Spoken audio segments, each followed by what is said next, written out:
Hello, everyone. Hello. Welcome, ladies and gentlemen, to the Wolf of Paul Street podcast. Episode. Well, that's a good question. What episode is this? 8? Maybe 9? I know it's not 7.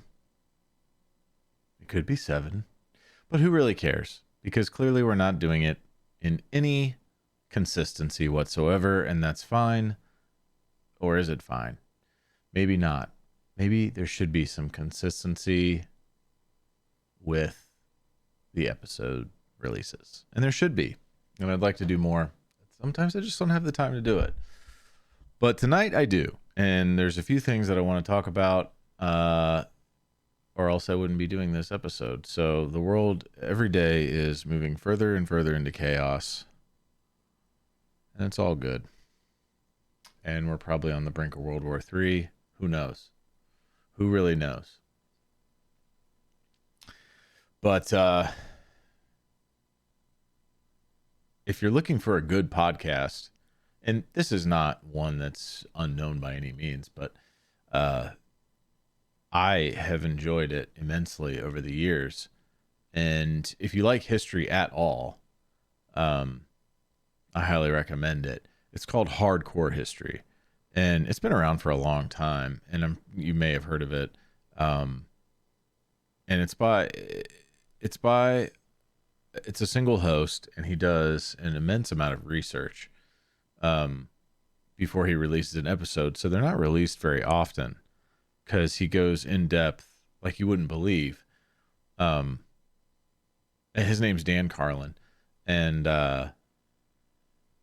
in Hardcore History, every time he releases an episode, well, I shouldn't say every time, but a lot of the releases will be kind of staggered to where he'll do like a World War I deep dive. And it'll be like, I can't remember what that's called. And I actually think that one is available on iTunes for free, because a lot of them you have to go to like the iTunes store and buy the episodes piece by piece, episode by episode, and I think they're like $3 or something like that. But it's it's 100% worth your money, because of the amount of detail and description and the way that he delivers the history it's really fascinating, and it's very entertaining, and it's very informative and educational too. And I think he lists like exactly like what books he's citing and where he gets his information from and what he used as his sources to come up with the his knowledge to be able to talk so much about each specific event in our history and of our country and the history of the world and in other nations. And the World War I is called The Blueprint for Armageddon. I'm pretty sure that's what it is. That his series is called The Blueprint of Armageddon, and it's all under like the Hardcore History umbrella. But I think it's like 5 parts, and it's a deep dive on World War I. And then he also, and that's fascinating, because I was always fascinated with World War I, because the circumstances to how it started and almost seem minor in comparison. Like the King of Spain was assassinated, and it just goes on and on and on from there. And it's really remarkable. And then he also has another series. This one is definitely not free. 5 parts, 6 parts, something like that, called The Wrath of the Khans. All about, Genghis Khan, Kublai Khan. Like, it goes so in depth about just the Mongolians and how they waged war and conquered. And it's oh man, it's really, really good. And what I'm listening to now, and it's fitting because you think of all like this, what linchpin leads to another, it's like the domino effect that leads into each conflict and world war and everything. And it's like the things that are happening right now in the world with Russia and Ukraine and these goddamn spy balloons and North Korea and China. And it's like, this is not good.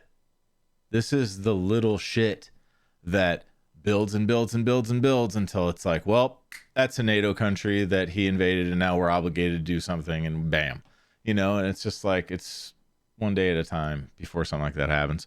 Don't want to be the prophet of doom, but it's like, if history repeats itself, there you have it. And anyways, this World War II deep dive that he did, and it's old. I mean, it's a number of years old, but it's called Ghosts of the Ostfront, and it's all about basically in the months preceding Pearl Harbor, like Germany invaded Russia all along their coast, and it's incredible, man. Like, he goes into basically like the conflict between Germany and Russia, leading into World War II, and it's amazing. It's really, really, really amazing. And Hitler and all that. So if you like that kind of stuff, if you like history at all, or if you don't like history and you want a different take and a different method of consuming history, I think he really does a good job of making it interesting and entertaining to someone who slept through their history class in high school because they thought it was boring as hell. Which, to be fair, back then, I didn't really. I mean, I like certain aspects of it, but a lot of it was pretty boring to me. But it's very good now. It's like once you get older, you almost have a thirst for knowledge more than you did when you were younger. And I wish I had that, in those younger years. I wish I had been more thirsty for knowledge, but I was not. I wanted to do anything but study and read. And now, all I do is read. Weird. Anyways, another thing that's been in the news a lot, at least, and I know it's probably just my algorithm pushing me what the shit that I, search for, and they know that I'm interested in. But no, this has definitely been a major news topic and a major hot button topic and a controversial subject, and adding towards the already massive cesspool of toxicity and divisiveness online, is a video game. And anyone who knows me knows that that's my passion in life, pretty much. So I have my finger on the pulse of all this, but like, it's almost becoming like front page news, especially with J.K. Rowling and the controversy behind this game called Hogwarts Legacy. And it came out about a week ago. Yeah. And in the last few years, J.K. Rowling, has come under fire for, and a lot of it is on Twitter alone, but I think across the internet in general, she's come under fire for statements she's allegedly made. I haven't, and that's the other thing that, I want to talk about too, is like, I would love, because I'm open to any opinion. So I'm saying, like, I'm not saying she didn't say what she said or tweeted or did, because I haven't seen anything. I don't know. Have I looked? Oh yeah. I can't find anything. If someone wants to shoot it over to me, I would be very grateful. I would love to be able to see, like, okay, what exactly did this woman do? What exactly did this woman say, tweet, post, share, whatever? I want to know. I really do. Because they are making it out like she's the second coming of Hitler, man. Like, what has she done? The game is called Hogwarts Legacy. It has everything in it is based on the world that she created in her books. Harry Potter's not in the game. It takes place 100 years before Harry Potter ever stepped foot into Hogwarts School of Magic. And she is obviously credited with creating everything and building the world and all of that, and that's her property, and she's getting paid obviously some type of percentage of the sales of the game. But was she directly involved in the process of creating the game? No, she had no involvement in the creation of the game. Now, what the internet has decided to do and say is that if you partake in buying and playing and streaming, if you choose to do that on Twitch or YouTube or whatever, the game, is that you're adding to the transphobic nature of the author, of the creator of Harry Potter, and you are basically making a bad moral decision because of her beliefs. So, man, I just don't know. It's a hard thing to really wrap my head around, because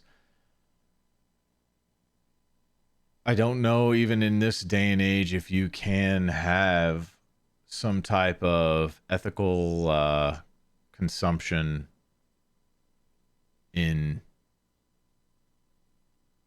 the capitalist society we live in. Can you ethically consume content, whether it's watching the Cosby Show? I mean, can you even watch the Cosby Show anymore? I don't know. Probably not. Can you buy the episodes on DVD? I'm sure you can. But after what we found out about, and that's a whole nother, there's levels to this, right? Because, like, let's say if you're going to the extreme, hey, total piece of shit, rapist, Bill Cosby convicted, in court, guilty. There's really no way around that, right? So now you're at like R. Kelly, Jeffrey Epstein, Bill Cosby levels. I would assume that most people, if Bill Cosby were to go on tour again, wouldn't race out to get a ticket to one of his shows. I would feel safe in making that bet. But like, when a Michael Jackson song comes on, are you like, hey, turn that off, I can't listen to that? Probably not. So, I mean, where do you draw the line? Like, it just goes back to, is it morally wrong to be like, hey, I can't listen. I mean, when The Way You Make Me Feel comes on, I know I feel something here and here. And I'm like, this is my childhood. And this song fucking rips. And it's amazing. And I don't know how else to feel that other than Michael Jackson is a pillar in of my childhood and the greatest entertainer that ever lived. But yet it's shrouded in this, did he abuse these children? So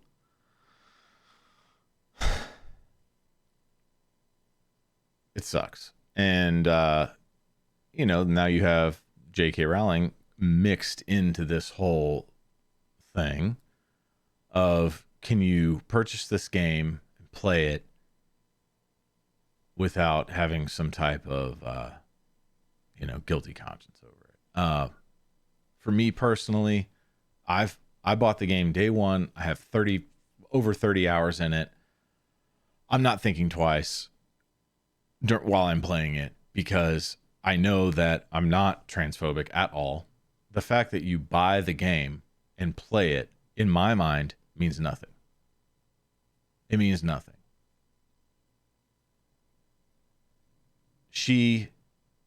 I'm assuming, makes some type of money off the sale of the game. If the game sold one copy, she would not feel, her net worth would not be impacted at all if it sold one copy.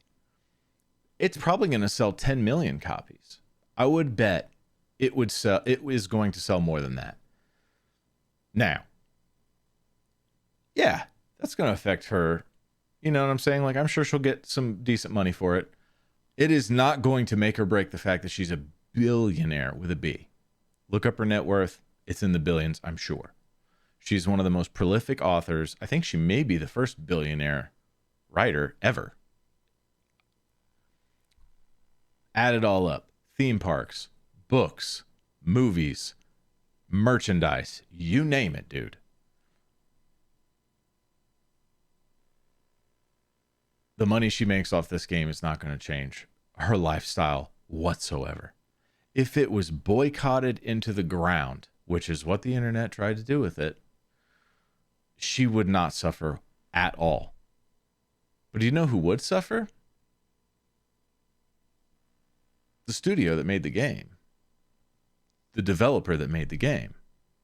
Warner Brothers. All of the people who worked for 6 years making the game. And when it comes to, and this is one thing that I really wanted to talk about too. When it comes to the media outlets, the games media outlets who chose to review the game as a game, that's good. That's what you should do. You're not reviewing the game based on something that has nothing to do with the game. With the graphics, with the story, with the writing, with the voice acting, with the frame rate, with the music, with the missions, with all of that that goes into the game. That's what a game should be graded on. And when it comes to the reviews, they've been overwhelmingly positive. Sure, there's some mixed in there that aren't, but the vast majority of them have been really good. One of the biggest video game website in the world is called IGN. And they decided that they were going to participate in reviewing the game. Hats off to them. They reviewed the game based on all of those things that I just said that a game should be reviewed on. That and many others. And they gave it a 9 out of 10. This guy who reviewed the game for IGN, his name's Travis Northup. And his verdict at the very end reads like this. Let's see, where is it here? In nearly every way, Hogwarts Legacy is the Harry Potter RPG I've always wanted to play. Its open world adventure captures all the excitement and wonder of the wizarding world with its memorable new characters, challenging and nuanced combat, and a wonderfully executed Hogwarts student fantasy that kept me glued to my controller for dozens of hours. It's certainly weighed down by technical issues, a lackluster main story, and some poor enemy variety. But even those couldn't come close to breaking its enchanting spell over me. So, you know, he had really nice things to say, mentioned a few things that he didn't like, which made it not a perfect score to him. But weighing all those out, they still gave it a 9 out of 10. Now, that on their scale isn't amazing, is what it says, 9. IGN just doesn't give 9s out. You know, they're critical. They're very critical of games. That's what they do. That's their business. So that means a lot. That means a hell of a lot. That's a big deal. 9 out of 10 from a major video game outlet, the biggest. Now, this is where it gets weird. So they did that. In the review, there's no mention of J.K. Rowling, the controversy surrounding it, nothing. But there's a pinned comment after the review, like here's our review of the game. We judged it on these factors. But, so you know, here you go. The elephant in the room with Hogwarts Legacy is Harry Potter's creator, J.K. Rowling, whose comments about transgender people in recent years have left a sour taste in the mouths of many current and former Potter fans, both at IGN here and in the world at large. This has driven some to call for a boycott of the Wizarding world altogether, including Hogwarts Legacy, though Rowling was not directly involved. And there are good reasons, both in-game and out, to believe the developers at Avalanche, that's the studio that made the game, don't necessarily share her views. Good point. In one of the first few missions, you're taken to a little neighboring town there where, it's like in the movies. Remember when you go to Diagon Alley and you buy the wand and you get the owl and you get all of the shit, right? So there's like a town close to there called Hogsmeade. Same stuff's all in throughout that town, whatever. There's like a little pub there. The bartender there at the pub, she gives you an early mission. You interact with this in-game character, NPC. She has the shape of a woman, the hair of a woman, the face of a woman, all the makeup of a woman, and she's talking to you like I'm talking to you. Sounds just like me, right? So there you have it. They're not, regardless, the developers don't necessarily share her views. Clearly, they're putting a trans character in the game. Good for them. As critics, our job is to answer the question of whether or not we find Hogwarts Legacy to be fun to play and why. Now, this is the important part. Whether it's ethical to play is a separate but still very important question. How you choose to spend your money and your time, it's up to you. And I think if you choose to buy the game and play the game, that does not mean you're transphobic. It does not mean you're anti-trans. It doesn't mean you're trying to support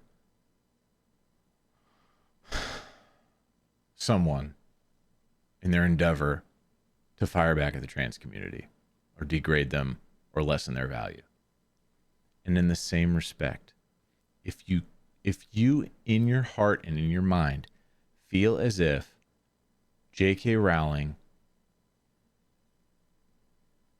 upsets you and what you believe in and degrades how you feel about yourself and has made disparaging comments about your community or your sexual preferences or your lifestyle that you choose to live, and because of those reasons you choose to not spend your money on Hogwarts Legacy or any Harry Potter book in the future or movie or t-shirt or whatever, I support the shit out of that too. That's absolutely cool. And that's in your right to do. And I think that's good. And I think it's great. That's that. And that's, here's me and here's you. And that's totally fine. What happened to the society we used to live in when that was okay? And it's a direct correlation of like, hey, I believe in this political ideology over here and you believe in your shit over here, and we're best friends, and we grew up together, and we went to grade school together, and we went to high school together, and we went to college together, and the whole time we didn't see eye to eye politically. And guess what? No one gave a shit. You might not have even known it. No one even fucking cared. And if it did come up and you had an argument and you had a debate, that's what it was. It was a debate and it was an argument. And then guess what? We were still best friends. And we went along our separate ways, or we went along the same way, and we had a good time. And that was it. I can't tell you the amount of girls that I've dated. Well, I can't. That's not bad. For the amount of girls that I have had relationships with, I can't even tell you what their political preferences were. I thought about that the other day. I'm like, okay, serious relationships in my life. I wonder what their political views were. I have absolutely no fucking clue. I don't know. Because guess what? It didn't matter. But now, all of a sudden, it does. When did that happen? When did that become I can't get into a relationship with this person because they feel they were going to vote for in the upcoming election, they're going to vote for ABCD, and I'm going to vote for EFGHI. Fuck that. Wow. It's because of the internet, man. It's because of social media. It's the greatest and the worst invention in the history of the world combined at the same time.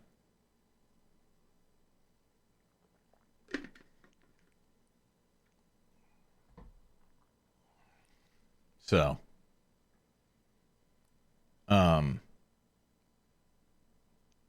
so back to the 9 out of 10. And a lot of, so there's this website, it's called Metacritic. And it's almost like a compilation, an average of all of the scores out there across the board of the media outlets or critics. And if they choose to give a score out of 100 or out of 10 or whatever, it's logged into, and this site takes that into account for like an overall score. And it's overwhelmingly positive. I mean, it's wild. Like, even on Steam, which sells digital copies of PC games, I think there's like 86,000, something like that, reviews, and 94% of them are positive. I mean, that's a lot. That's a big sample size, I think. So if you were to just go to Google and type in Hogwarts Legacy review, there'd be a ton of, like, you know how search results are. The IGN article's right there, pretty close to the top. And it's almost comical because right under there, so you have IGN review. Well, it was right under it. Couple search results down is the Wired review. You've heard of Wired. Everyone's heard of Wired. Very reputable website, magazine. And the Hogwarts Legacy review there reads like this: there is no magic in Hogwarts Legacy. So you have the IGN article that's 9 out of 10, the most magical game that Harry Potter fans could ever dream of, to 1 out of 10 by Jaina Gray review. There is no magic in Hogwarts Legacy, Wired.com. Do you see the discrepancy there? It's pretty glaring. The game is mid at best, and its real-world harms are impossible to ignore. Its real-world harms are impossible to ignore. Now, if Jaina were to have... I read the whole article. You can go read it for yourself. The review does not judge the game based on all of those factors that I listed before. None of them, really. She talks about the story having anti-Semitic tropes in it. I honestly don't even know what that means. I don't understand. I do. Okay. I don't believe this is anything that J.K. Rowling has ever even alluded to and or said, yes, it's a direct correlation to Jewish people, but in the books and in the movies, the goblins that she created are obsessed with and or work around money. And at the, what's the bank place? What's the Gringotts? This, you know, gold, all that shit. They're obsessed with money, and they all have long noses and bushy eyebrows. And okay, really? I mean, this is a stretch, right? So now, but okay, so all goblins are a symbol for Jewish people. That's what they're saying. That's what this says. The story is rooted in anti-Semitic tropes. Fine. It does not judge the game on gameplay or graphics or sound or any of that. It's talking about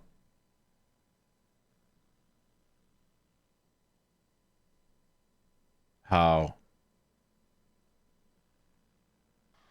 in the yawning emptiness at the heart of Hogwarts Legacy, I see the quiet solidarity of queer people and our allies in game development.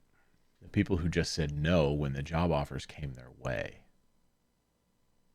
The ones who didn't answer the emails from Portkey Games. That's the developer team. The ones who politely let their coworkers know that working on a Harry Potter game would be harmful to the trans community. The ones who listened and said, okay, yeah, thanks for letting me know. The people who put their morals and their loved ones above an easy paycheck. I mean, in saying that, so you're saying that in this economy, in this day and age, if someone came to you and approached you to work on the development team at Warner Brothers Studio on a game that has a budget of $150 million, and you can provide for your family and yourself, and use the skills that you undoubtedly went to and paid for an education at a school for to acquire, and you're going to say no because of the possibility of offending a community of people, allegedly because of this, what this woman tweeted once about a woman. The only thing that I've seen that, if anything, it's insensitive, would be the fact that she retweeted something that alluded to trans women, so a man becoming a woman, won't know what it feels like to have a period.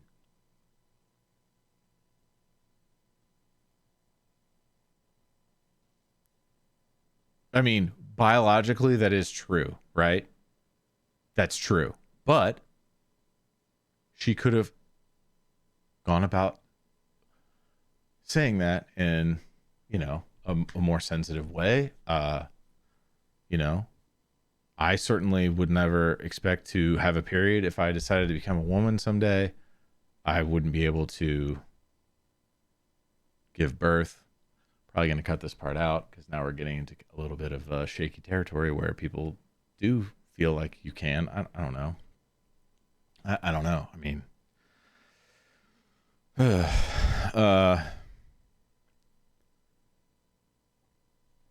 the point in these two reviews being back to back is that, yes, not every review is going to be positive. And not every review is going to be negative. I've played video games for 35 years. Yeah. I've read thousands of game reviews. I don't think I've ever seen one get a 9 and another reputable source of media give it a 1. That's the embarrassment of not, it was given because of an agenda, not because of poor performance as a game. That's glaringly obvious. So it's exposing games media in that respect, to where you're not giving the game a fair shake. You're saying it's bad to push an agenda. Boom. That's perfectly right. That's correct. There's plenty of 7s. There's plenty of 8s. That's normal. But the 1, that doesn't make sense because the game's not a 1. And I honestly think that Wired has actually come under fire from that review because, I mean, that doesn't track. You know what I mean? Like, others know that that's a slap in the face to the development team and the production company. If you want to play the game, play the game. I heard that there was someone that was like made some program to track who is streaming it on Twitch, to make a list of like the top streamers in the world who get tens of thousands of viewers at any single time, 100,000 viewers at any single time. And they're going to make a list of those streamers to be like, hey, well, in the future, if you want to know, they did stream Hogwarts Legacy, and I have proof of that. It's like, what? This is going to ruin their lives one day. Oh, you did stream Hogwarts Legacy back in 2023, and we have proof of it here because of the, so like that's the kind of shit that's going on. Or you're going to track that these streamers are playing the game. Hey, guess what? The vast majority of all of the high profile streamers are streaming the game. It broke records on Twitch. I think it broke the single record for viewership of any game ever on Twitch. Pretty sure it did. It had like 1.2 million viewers at one time. which is insane. So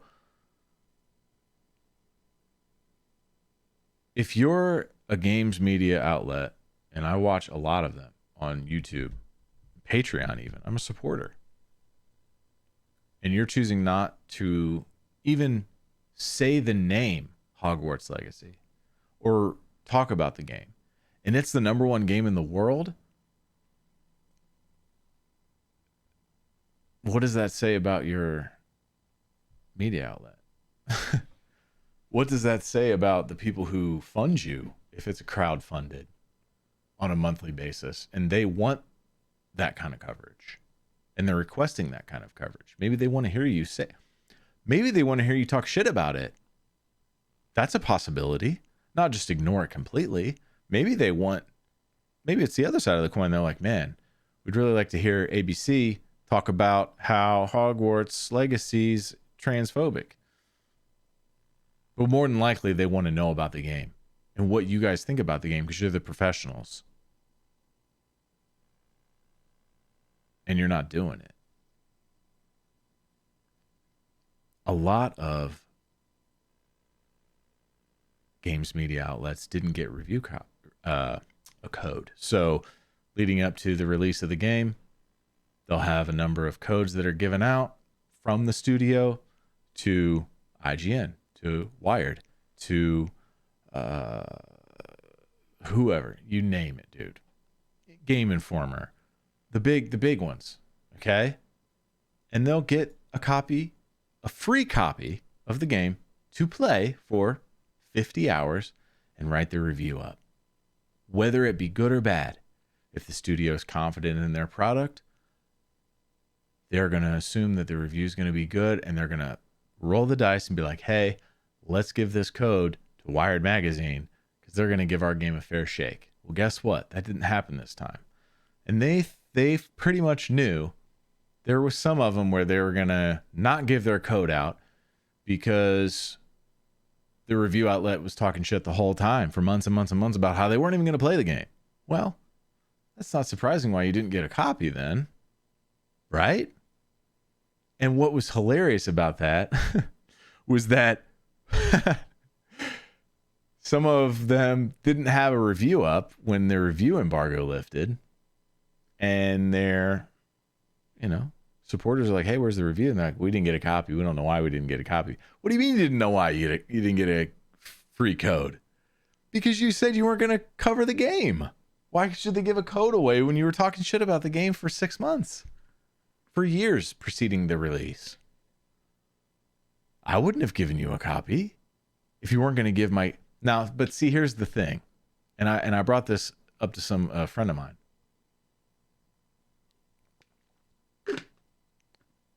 If I was Avalanche, the developers, I'm sure Warner Brothers probably gave the codes out.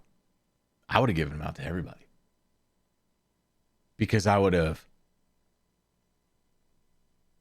known I had something special. And I would have said, here, let's see what you do with your review. Show your own ass. Because they're going to know. People are going to know. Just like the Wired review. People weren't blind to that. The vast majority were like, whoa, that's so messed up. Like, you're going to come under fire for this review because it's not fair. So it's glaringly obvious that they're not doing their job as a professional reviewer by giving it a 1 out of 10 when it deserves to be reviewed on a myriad of other aspects than what you reviewed it on. So I would have given them out to every review outlet and been like, wait till you see the vast majority of the reviews are good. And the fact that your review is going to be super low, well, that's going to stand out like a sore thumb. And then it's going to expose who you really are as a professional games media reviewer. Boom. Wow. So that's what I would have done. But I can also see why they did what they did. There you have it.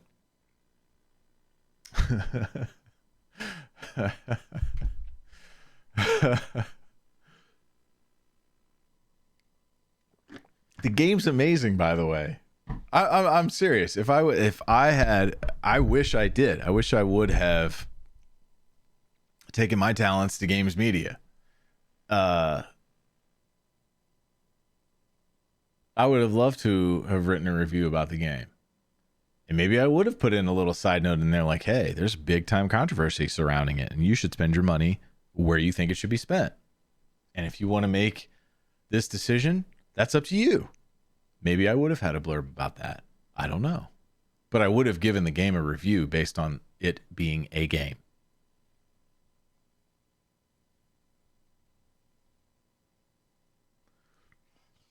I just read something today that J.K. Rowling was going to sue somebody for something.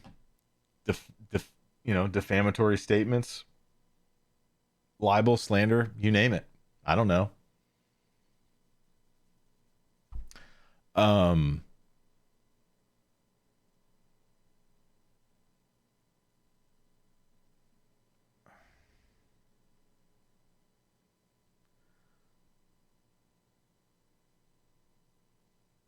It's a game that I've gotten lost in.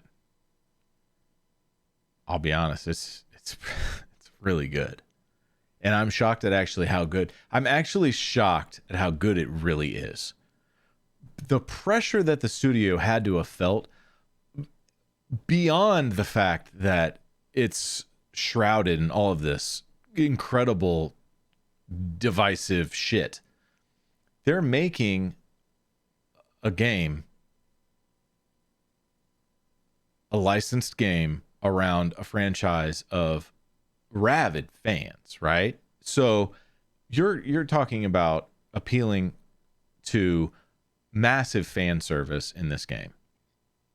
Hogwarts School is incredible. The castle is, I've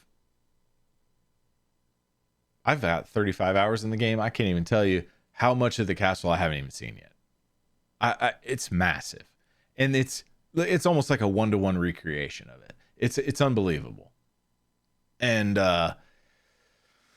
everything about it's great. I really do. I think the combat's awesome. I think it's really fun. All the spells you learn, all of the voice acting is really good. The graphics, yeah, you can see it's kind of like, in the long development cycle that they had, it probably could be better. And there's definitely technical issues, and I think it runs kind of shitty on PC. I've been playing it on PlayStation 5. I think it runs great. Fine. I think it runs fine. And yeah, there's problems with it, like graphically, but not enough to detract from it being great. And I think that it's very good. I think it's very good. And I think that if you're at all interested in Harry Potter in general as a whole, and Hogwarts as a whole, in the world that she created, I think you would really like the game. I really do. But that's just my opinion. Let's see. Man, that took a lot out of me. Oh, man. Oh, my God. 45 minutes already? Shit. I had some other stuff I wanted to talk about. I don't even know. I keep thinking when I'm making this that it's live. And I'm like, I can't just take a breather. I have been watching this show on HBO. Well, maybe we shouldn't go back to back on I guess it's not really. It's based on a video game, so I guess it's not really a video game talk because it is it's just a show. But it's called The Last of Us. I'm sure you've heard of it. I think it's number 2 now ever in terms of an opening or viewership. I forget what record it broke, but it's an incredible show on HBO, and it's based on a series, 2, a video game by the name of The Last of Us, a Sony exclusive game that was made a number of years ago. 10 years ago, 2013 maybe, something like that. And it's about this man and this girl, this young girl, and their relationship through post-apocalyptic America after a basically like world-ending virus. It's a little close to home. A world-ending virus like decimates the entire population, pretty much, of the world. And the game is one of the greatest games ever made. And you want to talk like trying to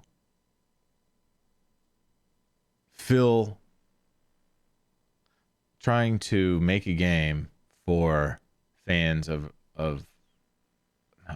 shit.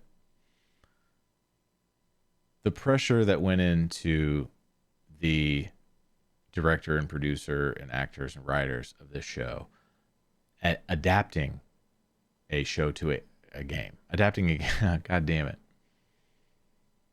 Adapting a game to a show would have had to have been immense pressure that they felt because they're trying to appeal to a fan base of a beloved game.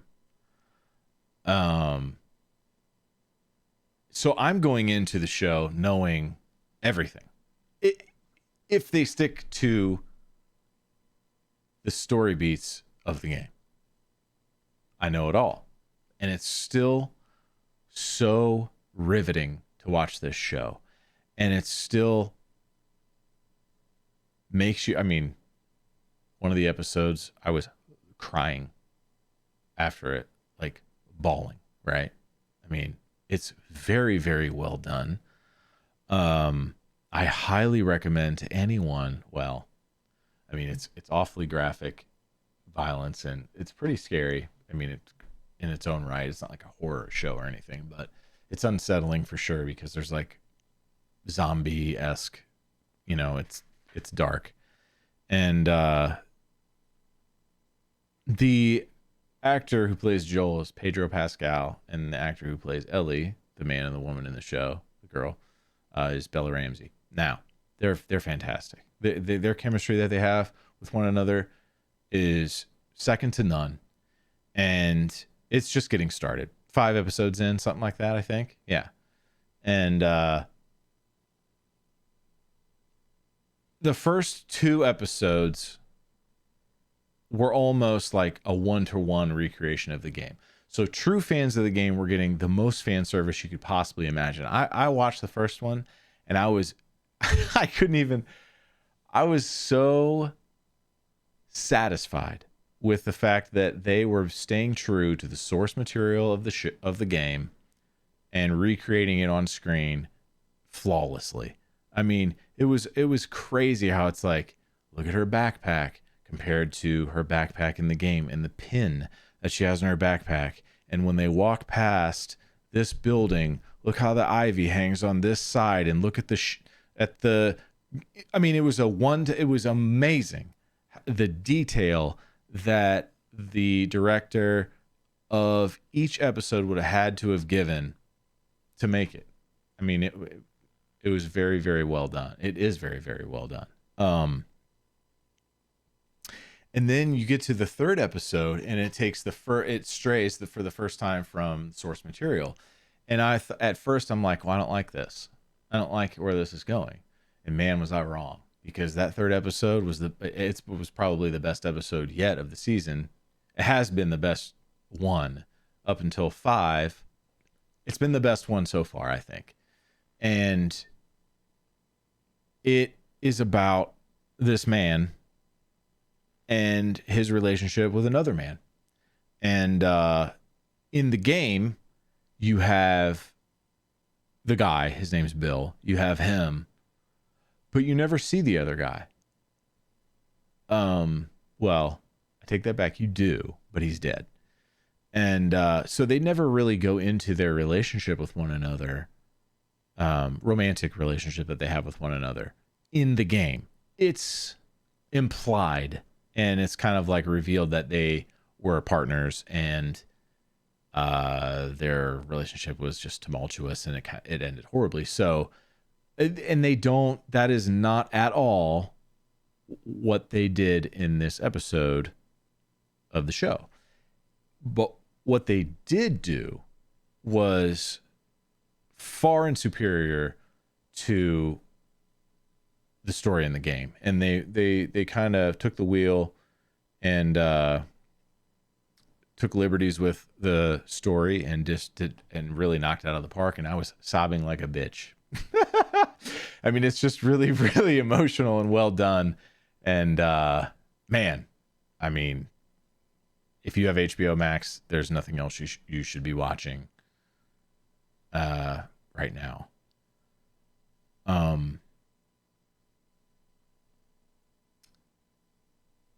I can't wait for every Sunday when it's on.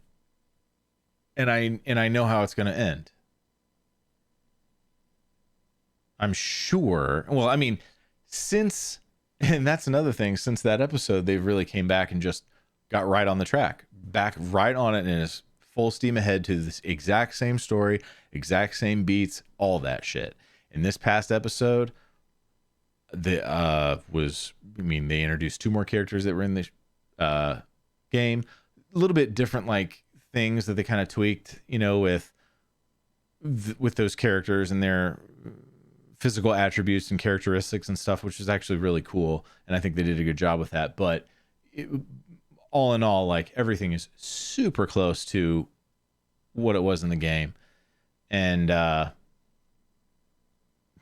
just heart pounding. I mean, you think it's like at the same production level and polish of Game of Thrones and House of the Dragon and Boardwalk Empire and Sopranos and all of the Wire and all of those shows that are S tier. There's nothing better than HBO level of production, Netflix level of their highest tier of production. That's this show. It really is, and there's no doubt about it. And Pedro Pascal is fucking badass. Yeah, he really is. I mean, like, Joel is badass in the game.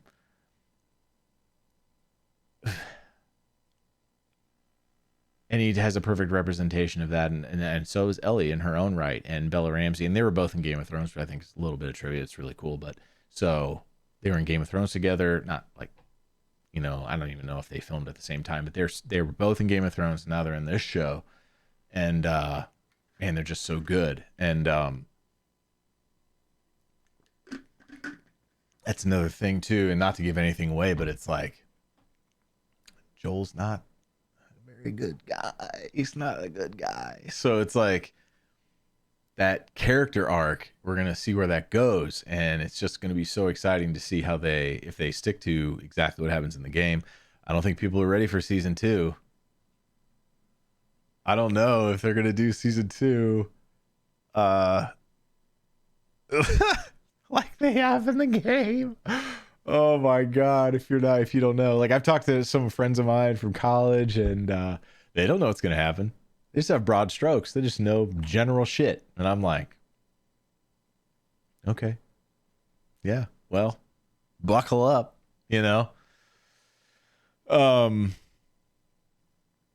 So even knowing every bit if they just do 2 seasons, and they could feasibly, the second game is so long that they could easily stretch that into 2 seasons. So if they let's pretend that season 2 and 3 is of the second game, I know everything up to the end of season 3, everything, and it doesn't detract. I don't lose any interest whatsoever to see that play out live on screen, not at all. And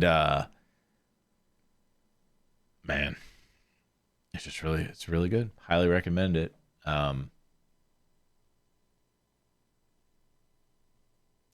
tell you this much: there's no review online that says that The Last of Us on HBO is a 1 out of 10, right next to a review that gives it a 9 out of 10. They haven't done a series review of it yet, but I can almost guarantee that there'll be 7s and there'll be 8s and there'll be 9s and there'll be a shitload of 10s. 10 out of 10 S tier show. There won't be any 1s. I'll look. If you find one, tweet it my way, because I would like to read it and dig into the brain of the reviewer to see why that's a 1 out of 10. Because I would be very interested to see how that's even possible. It's like those are the shows that stick with you a long time. There's certain episodes you'll watch that you'll just be inconsolable afterwards. That sticks with you for days after you watch it. You'll be doing something and just end up thinking like, oh my God, that really happened. That was really good. The acting in that was just so good. They had to have done 100 takes in that scene to get it perfect. As I've gotten older, I tend to think about why I like the things that I like. Not The Last of Us isn't for everyone. Hogwarts Legacy isn't for everyone. Reading fantasy books certainly isn't for everyone. Playing video games, listening to hardcore metal music, hardcore rap music. Why do I like Alaskan Malamutes? Why do I enjoy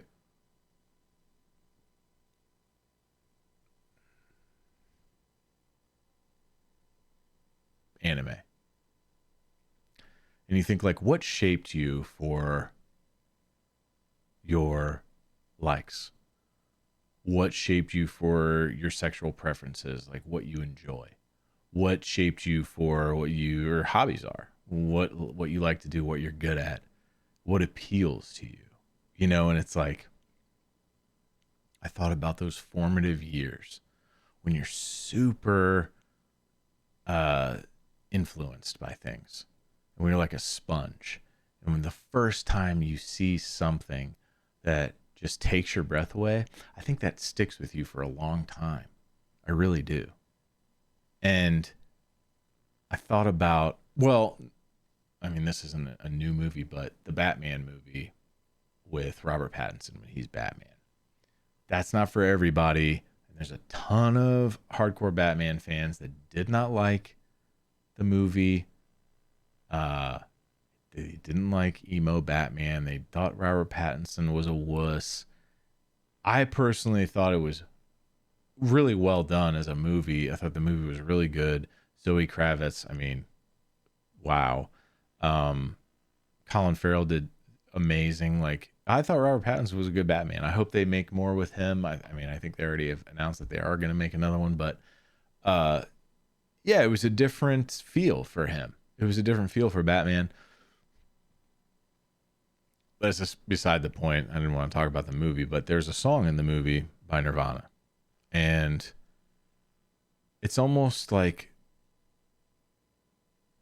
a reoccurring song that plays in the background of the movie over over and over. And it's just, and I mean, it really sets the tone of, it matches the tone of the movie and the overall feeling that you get while you're watching it. It really does. And it was whoever picked that to go along with certain scenes and to be the background music, they just made an expert choice. I mean, it's just eerie and it's morose, and the feeling that you get from watching it or from hearing it and then watching what you're watching, you would think that it was made specifically for that movie and that scene. 100%, right? And it's played played as many times in the movie is that I read an article about people who were watching the movie and being like, what song is this? I have to know what song this is. This is a great song. And it's a song by Nirvana, and it's a 30-year-old song. And it's off the Nevermind album, and anybody who's my age knows that, and I'm not telling you anything you don't know. And the song is called Something in the Way, and was not really a popular song off that album. It's a great song. I always thought it was good. But it made me think I was happy to see that it put a spotlight on that. You go to look for that song, you're going to inadvertently be directed towards that album. And that album was, and will forever be that thing that was introduced to me and changed me forever. That made me like certain things, whether it be a type of music, whether it be the way I dressed because of Kurt Cobain, whether it be the feeling that I get when it's a gloomy, rainy, gross, morose, drab day outside, whether I like that grungy, dirty music feel when I'm listening to music.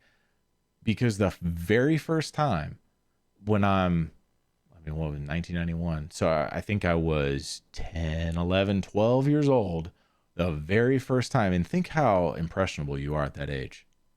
Think how you're waiting to find out what you like, what your style is, what you're going to be identified as. The very first time you hear that I heard Smells Like Teen Spirit in a Walkman with earbuds in or with headphones on, and that first opening guitar starts, and then it goes in, where will I stop? Dude, you're forever fucking different, dude. At least for me, I was, because I'd never heard anything like that in my life. In the first 11 years, there was nothing, dude. Yeah, sure, there was You Can't Touch This by MC Hammer. Sure, man. That shit was the shit. There was Ice Ice Baby by Vanilla Ice. I can't tell you anything else because there was nothing else that really affected me. Those two things did, because I was like 8 or 9 years old and I'd never heard anything like that before. But when you're 12 years old and you're just on the precipice of becoming a teenager, and you hear Smells Like Teen Spirit for the first time blasting in your ears, I can still feel today how I felt then. And in my memory, it's just as powerful. It's just as powerful as the first time I heard Down by 311. Or, goddamn, what's that Offspring song?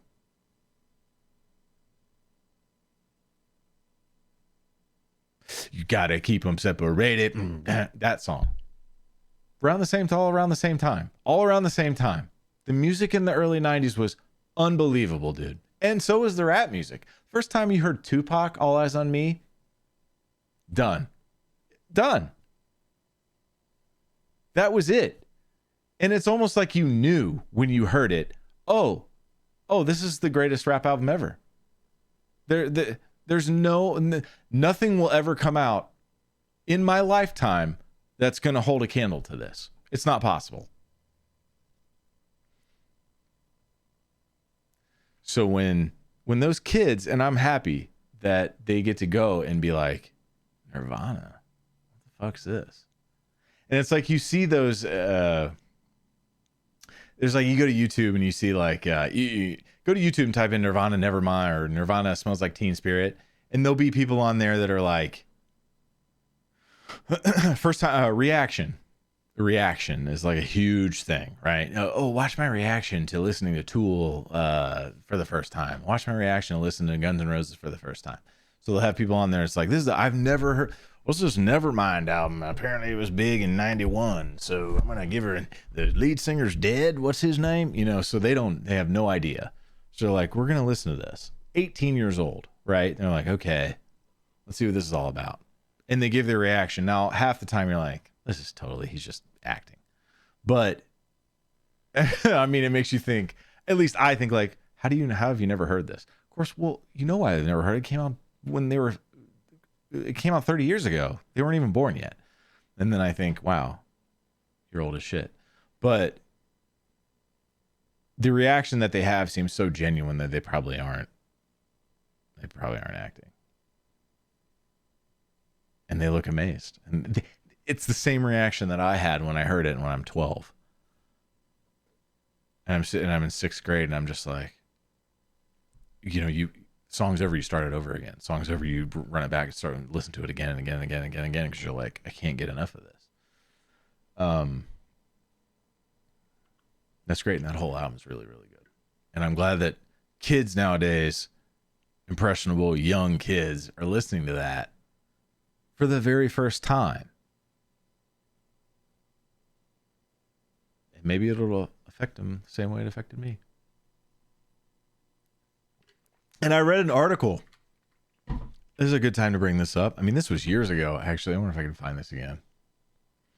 Anyways, there was this article that this scientist, about a study that this scientist conducted that listed Nirvana's Smells Like Teen Spirit as the most iconic song ever, but it was because of how it had something to do with, hold on, let me see. What the fuck?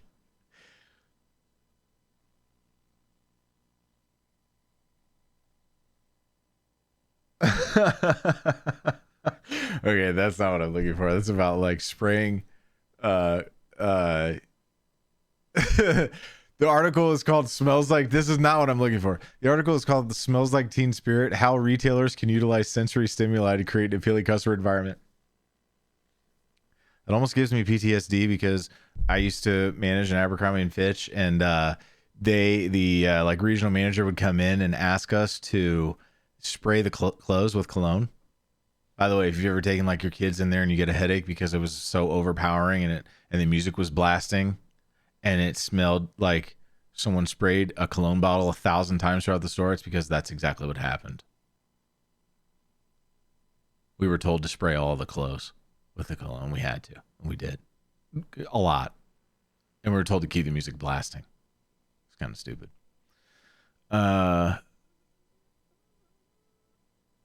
Science proves here. This might be it.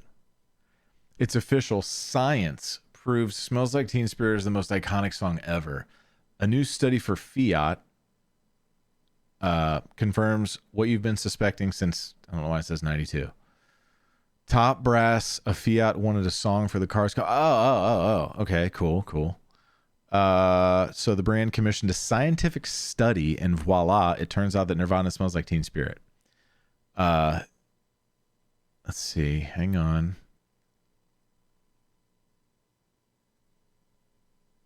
Okay, so this dude, Dr. Mick Grierson, examined 50 of the songs most commonly featured in all-time lists. Greer's examined each song's key, beats per minute, chord, and timbral variety, and song variants to determine just how each musician used sound in a more varied dynamic way compared to the vast ocean of songs not on the list. So what separated it in all of those factors compared to every song ever? Among the common elements that contribute to what in common wisdom dictates a song as a total jam, Smells Like Teen Spirit rated rather high. Science, dude. Science says that it affects the body differently than any other song ever. So there you go.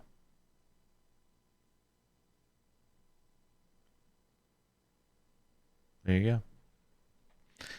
So Something in the Way led those kids back to the Batman, led those kids back to Something in the Way, and then Nirvana Nevermind, and I love that.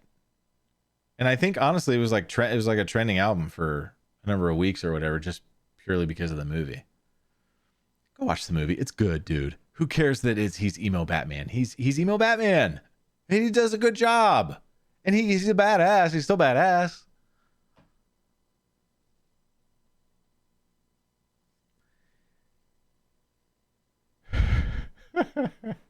There was a teacher in my grade school. This is all back to what shaped me into what I am to this day. It's those things that you go to I went to a Catholic grade school. You couldn't even talk when you went to the restroom. We weren't allowed to. It would be, I remember sitting in class and there was no air conditioning. This was the 80s and it was hot. The summers were hot. There was record heat waves. And you'd be, well, in the summer you weren't in there, but going back to school at the end of August, and even before you got out of school in, what was that, May, June? It was hot. It was hot. And I remember sitting in class, taking tests, and sweat would drip down my chest behind my dress shirt. That's how hot it was. It was very disciplined. You weren't allowed to. You had to go like this when you got in line to go to the bathroom. That meant shut up. And if the nuns caught you talking, you had hell to pay, dude. I don't remember what the consequences were, but it weren't good. It was so hot, we'd go to, we'd beg to go to the water fountain, the bubbler, as they say in Wisconsin. And single file line out to the water fountain. And I remember she would count, dude. The teacher would stand there and you were allowed to drink for like 3 or 4 seconds and then you were done. And you would just, I mean, you were trying to drink as much as you possibly could because you were so thirsty and hot. And it was, okay. You just try to get a little bit more as she's like pushing you away, dude. Anyways. You can get in trouble for doing anything. There was no throwing food at lunch. There was no chewing gum in class.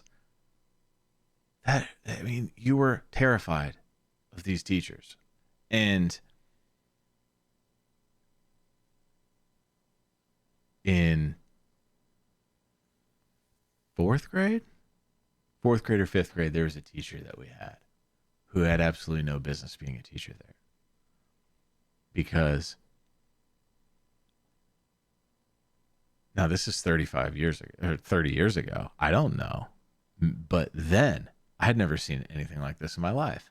And there was no such thing as the internet. You couldn't get your hands on anything as a 12-year-old. When you want to get your hands on things like anything that is and there it is on the internet that easily. Well, we didn't have that. My buddy's dad had the definitive Playboy collection. You want to talk every issue from beginning till then.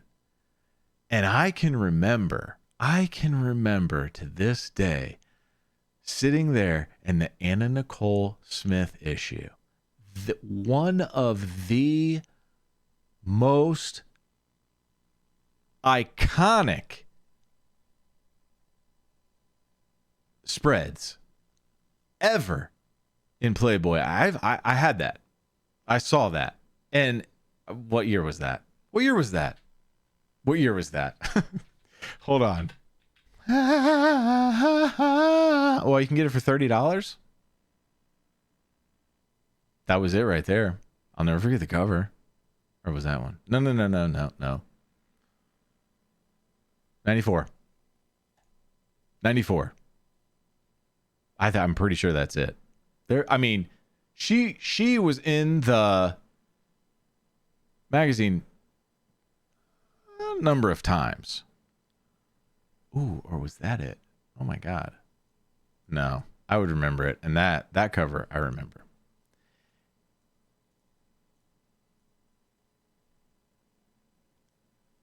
$30?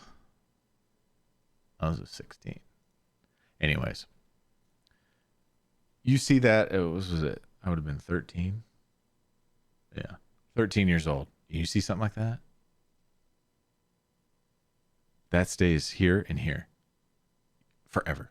Forever. The blonde bombshell of blonde bombshells. And you see that shit? Hey man, can I come over? You know what I mean? Like, I can remember the feeling. Anyways, that's exactly what I mean. So you know your whole life. Blonde with those features, that's here. That's right up here. That's number one. It's never going to change. If it would have been brunette with any other combination of features, that would have been that. But that was the first thing that I saw. And that was the thing that sticks with you. There was a teacher in my grade school, and she, at the time, was something that I had never seen before. And she shouldn't have been there in fifth grade. And we knew, like we were like, whoa, what is this creature? What is this? And she would do this thing. And I'm not saying she knew what she was doing at all.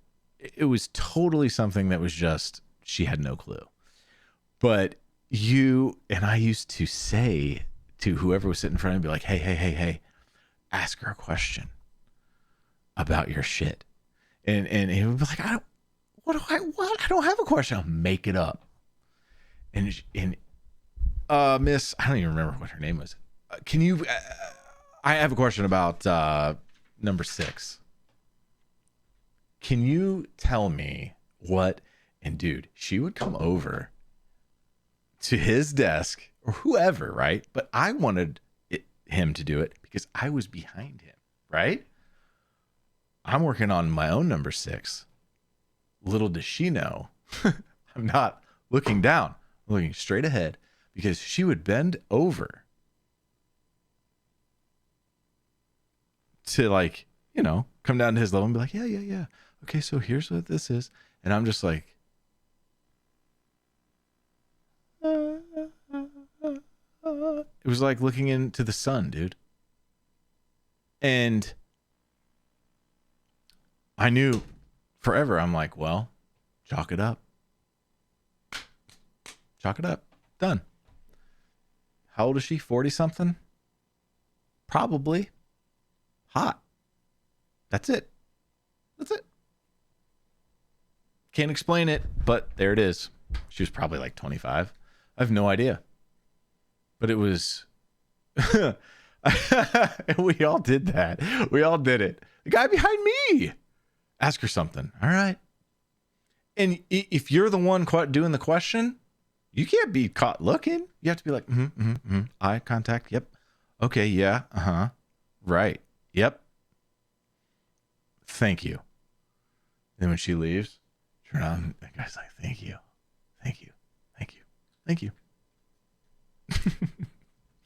But dude, don't you see that back? That probably doesn't happen now, because it's like that wouldn't even do anything for those kids. They're desensitized to it. They see it all they have to do is get on their phone and be like, beep boop boop, done, boobs. Right there. I've never seen a boob, dude. Perfect example. I didn't have anything. What do you have when you're 13 and you're a walking boner at all times? And it's 1992, 3. Nothing. You don't have anything. There's nothing to have. You know what I had? I had the JCPenney's catalog, dude. I had the JCPenney's catalog.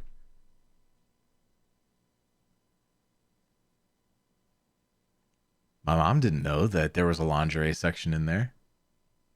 I did. That thing was like little nuggets of gold to me, because that's all I had to get my hands on. That's the levels that you'll go to, because you don't have anything else.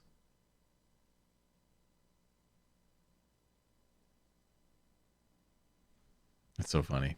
That's so fucking funny to think about that. Oh, I love it.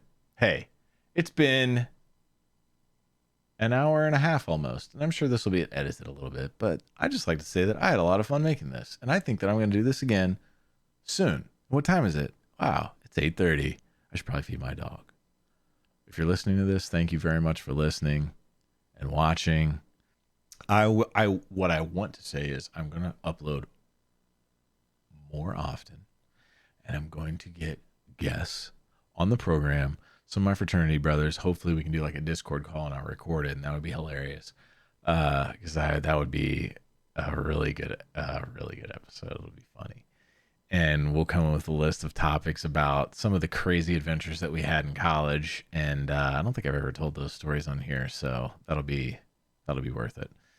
And yeah, so thank you so much. Wolf of Paul Street at Gmail. If you guys want to ask anything else, I've had a couple emails on there asking like go through certain questions or whatever topics. I have like a little segment or whatever. I'm still working on that. I've been really busy, but